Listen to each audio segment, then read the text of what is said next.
నమస్కారం. ఈరోజు మనం ఒక చాలా ప్రత్యేకమైన విషయం గురించి మాట్లాడుకోబోతున్నాం. ఏంటంటే భారతదేశపు స్పేస్ ఫ్యూచర్ను తీర్చిదిద్దే ఒక గొప్ప అవకాశం. ఇస్రో నుంచి వచ్చిన ఈ పిలుపు చూడండి, ఇది కేవలం ఒక ప్రోగ్రాం మాత్రమే కాదు. యంగ్ సైంటిస్టులకి ఒక అద్భుతమైన ప్రయాణానికి ఇది ఒక ఆహ్వానమన్నమాట. సో ఇక అస్సలు ఆలస్యం చేయకుండా ఈ అవకాశంలోకి లోతుగా వెళ్దాం. ఇప్పుడు స్క్రీన్ మీద కనిపిస్తున్నది చూడ్డానికి అదేదో మామూలు గవర్నమెంట్ డాక్యుమెంట్ లాగా అనిపించొచ్చు కదూ.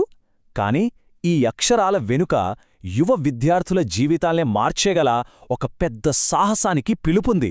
గుర్తుంచుకోండి, ఇది నేరుగా ఇస్రో నుంచి వస్తున్న ఇన్విటేషన్. సో ఈ ప్రోగ్రాం అధికారిక పేరు యువ విజ్ఞాని కార్యక్రమం. దీన్నే షార్ట్గా యువిక అని పిలుస్తారు. ఈ పేర్లోనే ఉంది అసలు విషయం. యువ అంటే యువత, వి అంటే విజ్ఞానం. ఈ రెండిటినీ కలపడమే ఈ కార్యక్రమం యొక్క అసలు లక్ష్యం. ఈ పేరు వెనుక మన దేశ స్పేస్ ఫ్యూచర్ని నిర్మించాలనే ఒక పెద్ద ఆశయం దాగి ఉంది. సరే, ఈరోజు మనం ఏమేం చూడబోతున్నామో ఒకసారి క్విక్గా చూద్దాం. ముందుగా అంతరిక్షం నుంచొచ్చిన ఈ పిలిపేంటి, దాని ప్రాముఖ్యత ఏంటి, ఆ తర్వాత యువికా మిషన్ అసలు లక్ష్యమేంటి, దీనికి ఎవరు అర్హులు, అప్లికేషన్ ప్రాసెస్ ఎలా ఉంటుంది, ఇంకా అందరికంటే ఒక అడుగు ముందుండాలంటే ఏం చేయాలి, వీటన్నిటినీ స్టెప్ బై స్టెప్ చూద్దాం. ఓకే, ఇక మొదటి విభాగానికి వచ్చేద్దాం. ఈ అఫీషియల్ డాక్యుమెంట్ను కేవలం ఒక సర్క్యులర్ లాగా చూడొద్దు. ఇది మన దేశంలోనే టాప్ టెక్నికల్ ఆర్గనైజేషన్ అయిన ఇస్రో నుంచి నేరుగా యంగ్ టాలెంట్కి వస్తున్న ఒక పర్సనల్ మెసేజ్లా భావించాలి. మరి ఈ సమాచారం ఎక్కడ్నించొచ్చిందంటే ఆంధ్రప్రదేశ్ SCERT అంటే state council of educational research and training director office నుంచి మార్చి 23, 2026న పంపబడింది. దీనర్థమేంటంటే ఇది అధికారిక ప్రకటన. రాష్ట్రంలో ఉన్న ప్రతి స్కూల్కి ఖచ్చితంగా చేరాలనే ఉద్దేశంతో దీన్ని పంపించారు. సరే, అసలు ఈ యువిక మిషన్ ఏంటి? దీని గురించి ఇంకాస్త వివరంగా చూద్దాం. అంటే ఇది కేవలం స్టూడెంట్స్కి ట్రైనింగ్ ఇవ్వడమేనా, లేకపోతే దీని వెనుక ఇంకా ఏదైనా పెద్ద లక్ష్యముందా? ఇస్రో ఈ ప్రోగ్రాంని ఇంత ప్రెస్టీజియస్గా ఎందుకు కండక్ట్ చేస్తోంది? ఆ విషయాలిప్పుడు తెలుసుకుందాం. సింపుల్గా చెప్పాలంటే యువికా 2026 అనేది ఒక టాలెంట్ హంట్. ఎవరికోసం? ఫ్యూచర్ సైంటిస్టుల కోసం. ఎవరు చేస్తున్నారు ఈ హంట్? మన ఇస్రో. అంతరిక్ష శాస్త్రంపై నిజమైన ఆసక్తి ఉన్న యంగ్ టాలెంట్ను గుర్తించి వాళ్లని సరైన దారిలో పెట్టడమే దీని ముఖ్య ఉద్దేశం. ఈ ప్రోగ్రాం లక్ష్యాలు ఇంకాస్త డీప్గా చూస్తే ఇది కేవలం స్పేస్ సైన్స్ మీద ఇంట్రెస్ట్ క్రియేట్ చేయడమే కాదు, విద్యార్థులను సైన్స్, టెక్నాలజీ, ఇంజనీరింగ్, మ్యాథ్స్ అంటే స్టెమ్ ఫీల్డ్స్ వైపు కెరీర్గా మళ్లించడం కూడా ఒక ముఖ్యమైన లక్ష్యం. దీని ద్వారా మన దేశ భవిష్యత్ ఆవిష్కరణలకు ఒక గట్టి పునాది వేయాలని ఇస్రో భావిస్తోంది. సరే, ఇప్పుడు అందరి మనసులో ఉండే ఒక ముఖ్యమైన ప్రశ్నకు వద్దాం. ఈ మిషన్ కోసం ఇస్రో ఎవరికోసం వెతుకుతోంది? ఈ అద్భుతమైన ప్రయాణంలో చేరాలంటే ఎవరికి అర్హత ఉంది? అర్హత విషయం చాలా క్లియర్గా చెప్పారు.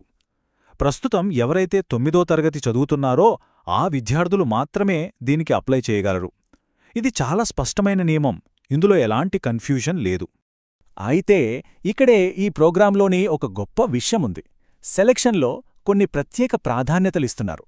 ముఖ్యంగా గ్రామీణ ప్రాంతాల విద్యార్థులకి, అలాగే ప్రభుత్వ పాఠశాలల్లో చదివే విద్యార్థులకి ప్రయారిటీ ఉంటుందని చాలా స్పష్టంగా మెన్షన్ చేశారు.